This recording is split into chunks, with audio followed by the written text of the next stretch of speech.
Hello folks and fans, welcome to another edition of Now We're Piping with Dr. Rockwood. I'm not smoking yet, but I will be soon. Sorry for the echo. I'm not wearing a lapel mic today. This was a sort of an impromptu video. Wearing yet a different smoking jacket with my jeans and slippers, of course. But today's video will be entitled Trust Your Tobacconist, right? And the main reason being that you and I smoke a pipe because we do it for the hobby, we do it for the pleasure. Some of us call it a lifestyle even, but these people do it to earn a living. And you'd be amazed at what you can still find at your local B&M. For instance, my new toy. So here is a lovely two-pipe ashtray.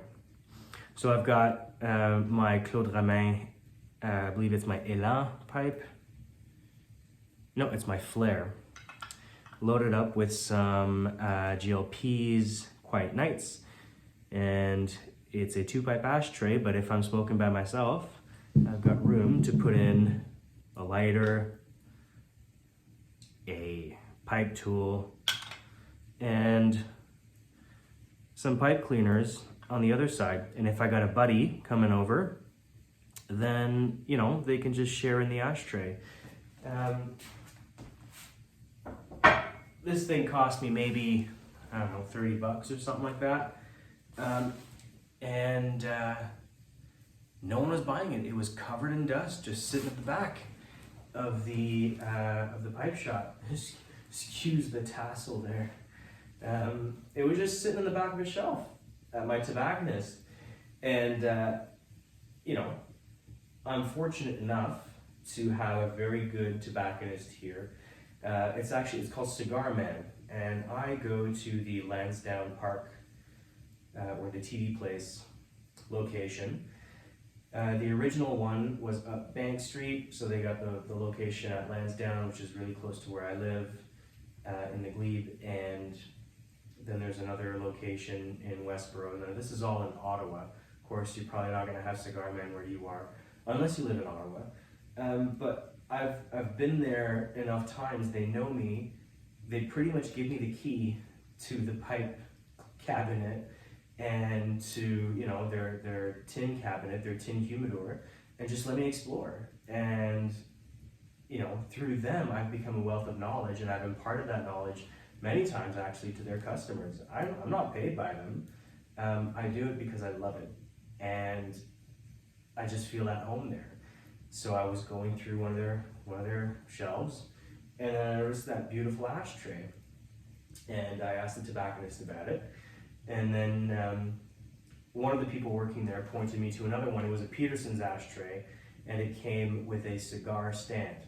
Now the Peterson ashtray only had one pipe holder in it, and it was, I don't know, like 10 bucks more.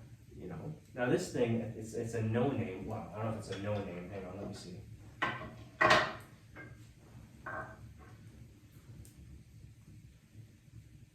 Sicarlin is the logo, but it's a beautiful, you know, it's a beautiful little thing. And this cost me, I don't know, like 30 bucks or something. And I'm more than happy to pay that because, sure, I could probably find a cheaper one online, but is it going to have two pipe holders? And also, am I going to be helping my tobacconist put food on his table by buying it online? Now, I'm not poo-pooing purchasing online. I certainly do it. I'm a big Four Noggins guy because of the way that they ship. It's really helpful to me in Canada. You know, but I do try to limit my online purchases to things that my tobacconist doesn't carry. If my tobacconist has something on their shelf or in their humidor, then I make every effort I can to support them, because whether we like it or not, they kind of are the lifeblood, right? they are the mecca of smokers, you know, especially pipe smokers. Cigars are big nowadays. Pipe smoking, mainstream pipe smoking, I should say, is on the decline. The cigar has come up. There's nothing wrong with cigar smoking. I enjoy a good cigar as well. But the culture of pipe smoking as a whole, the mainstream culture of pipe smoking outside of the YTPC is somewhat stagnant. And we need brick and mortars, and we need their expertise, and we need the treasures that they house to keep us going, right? When I got this today, I was so motivated to make this video and show you guys just how awesome this cool little ashtray was and how much it motivates me to want to continue into this hobby. It's not a chemical addiction at this point. You know, I've got cigarettes for that. I don't need a pipe. If I really want to get my nicotine fix, I'll smoke a cigarette. This is so much more than that. And that's why I'm saying that it's very, very important to not forget your local brick and mortars. If there's something you can do for them, please do it. But you don't have to stop buying online. Just be kind to your local B&Ms, right? Because they're not all about cigars and they got mouths to feed. All right, took a short break. First of all, to tend to the fire and to continue smoking and seeing how this this ashtray held up. So far, so good. I mean, no complaints at all. In fact, it's quite fun. It's the first time I ever use a cork knocker, and it's quite handy, you know, if not just to knock the the ash out of my pipe, but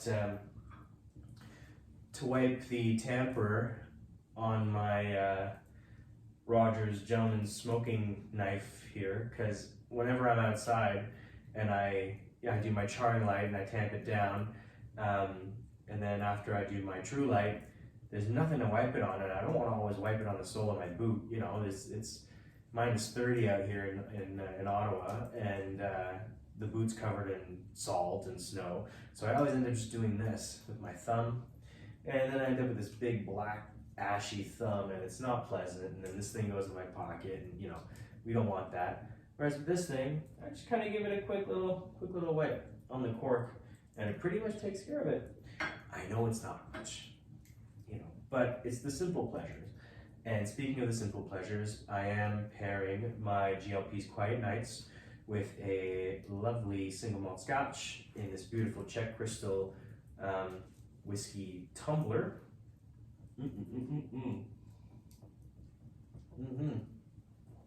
And the scotch that I'm drinking today, it's a Glenlivet 12 single malt, but it's double oak, matured in European oak and American oak casks. This was a Christmas present from my father-in-law, and it's quite a tasty whiskey. And I'm pretty much following the instructions on the GLP's Quiet Nights tin. In the tin description it said, I think towards the end, for those who are so inclined, this blend pairs itself very well with a wee dram. So I'll get off my soapbox and continue enjoying my blend. Thank you very much for listening to my rant. Please do what you can for your tobacconists and keep smoking. See you on the next one. Cheers.